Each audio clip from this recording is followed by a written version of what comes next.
It's been reported that eBay's founder created the site so that his wife, who was an avid collector of Pez dispensers, could trade them with other people. Whilst that's a heartwarming story, it's a total lie from eBay's old marketing team. Let's look at the real story of eBay.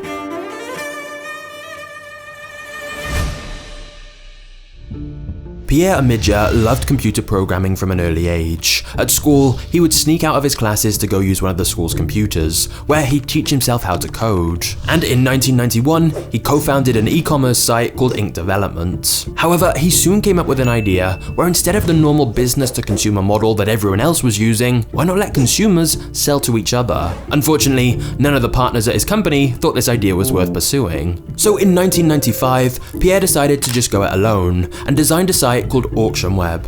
It had an extremely basic design and was really just a side project for Pierre, but it was the first place online where anyone could list their items for sale for the rest of the world and have people bid on them. The first item Pierre put up for sale was a broken laser pointer.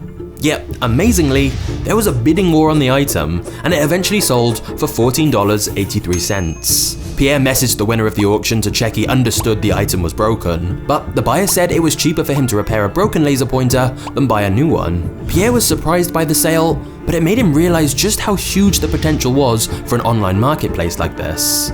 Now, initially this auction site was totally free to use, but then Pierre's internet service provider contacted him to say that they were going to increase his bill because of the high amount of traffic his website was getting. So in order to fund the extra money he was going to have to pay to keep the site running, Pierre decided to start charging users a percentage of the final item sale price. It would be 5% for any items under $25 and 2.5% if an item sold for more. Then in 1997, AuctionWeb changed their name to eBay. That's not actually the name Pierre wanted. He wanted to call it eBay, but that domain was already taken by a mining company, so he shortened it to ebay.com instead. In the first month, it's reported eBay only made around $1,000 in revenue, but by the end of the second year, it made around $400,000 in revenue. And the year after that, they did over $5 million. And the money just kept rolling in, with more and more people buying and selling items. The main reason for this rapid growth is that eBay is very much a site that benefits from network effects, meaning the more people who use the platform, the more valuable it becomes, because there's more buyers and sellers, and there's more items and sales, which brings in yet more buyers and sellers. Before long, people were buying and selling pretty much everything on eBay. Some particularly bizarre examples include a grilled cheese sandwich with the face of the Virgin Mary, a literal town in California, and Britney Spears' hair, allegedly. There's also the most expensive item ever sold on eBay, a 405-foot mega yacht, which the Russian billionaire oligarch Roman Abramovich bought for $186 million.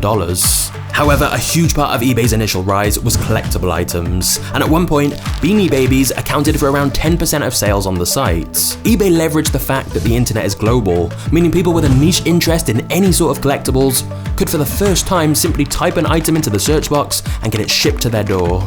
With things going so well, in 1998, eBay had its IPO and began selling its shares to the public on the stock markets. On the first day of trading, the share price increased 163%. As a result, Pierre became a billionaire overnight, just 3 years after starting the website from home as a side hobby. But before we get to the next part of the video, I want to tell you about our video sponsor, Morning Brew, a free daily newsletter running Monday to Sunday that gets you up to speed on business, finance, and tech news in just 5 minutes. Before subscribing to Morning Brew, I'd start my morning aimlessly scrolling through social media. But now with Morning Brew, I get a summary of relevant stories that are genuinely really interesting. Like, I learned why Norway is so good at the Winter Olympics because of the way they get kids so interested in different sports at such a young age. There's no reason not to subscribe to Morning Brew if you're interested in business, finance, or tech. It's completely free and takes less than 15 seconds. So just click the link in the description below to subscribe to Morning Brew now.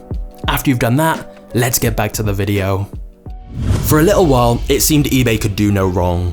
Fortune listed them as one of the 8 fastest growing companies on the planet. And because eBay was such a simple, universal concept, it was fairly easy to introduce eBay in countries all over the world, and so its popularity just grew and grew. eBay then went on to acquire PayPal in 2002, so that eBay users could easily make payments. This was a double win for eBay, because then they not only got paid per transaction on eBay, but PayPal also took a percentage of the sales price too, so eBay was getting paid twice. In fact, at this point, with all that money rolling in, eBay began acting more like a giant conglomeration, because they went on to acquire over 50 other companies, including Skype in 2005 and StubHub in 2007.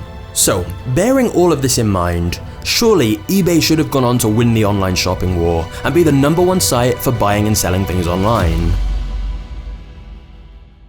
And yet, in 2020, eBay had a revenue of a little over $10 billion, whereas Amazon had a revenue of over $386 billion.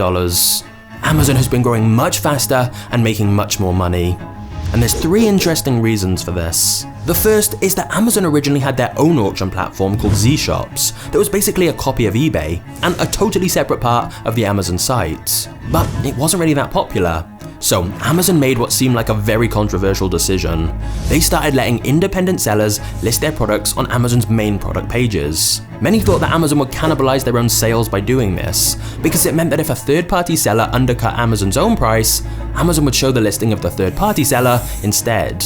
But in the long run, this was a brilliant move, as it meant sellers would compete with each other to drive down the price, helping Amazon become known for low prices, whilst also expanding the amount of items Amazon offered.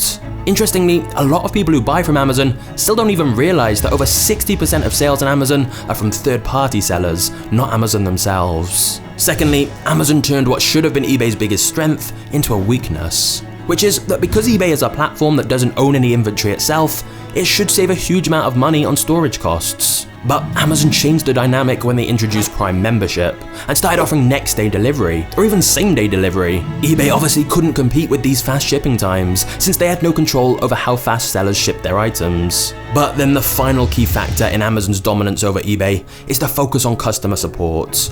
Jeff Bezos has always insisted that customer satisfaction is their #1 priority.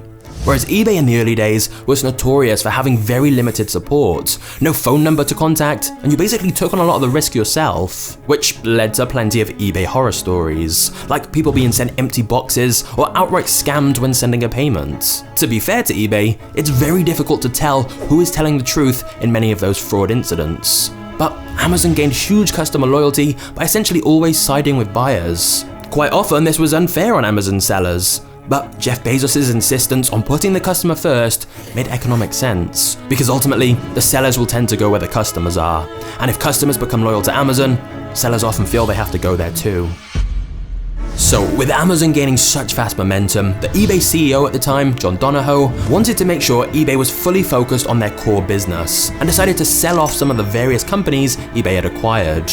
In 2009, eBay sold a majority stake in Skype to an investor group for $2.75 billion. However, this probably wasn't the best move, as just 2 years later, Microsoft bought Skype for $8.5 billion. Likewise, in 2015, eBay spun off PayPal into its own separate business.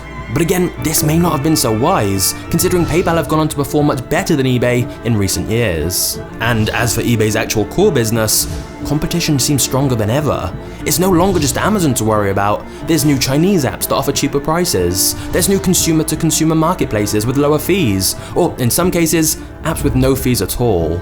And look, of course, eBay is still a business success story. It's a huge online marketplace with millions of buyers and sellers.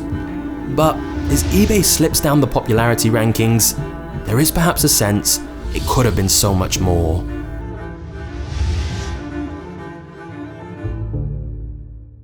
Now, if you enjoy business stories like this, please make sure you turn on notifications for Magnates Media so you can get more free business mini-movies, such as how Coca-Cola make billions of dollars from selling sugar water. Just click here to watch now, and I'll see you there. Cheers.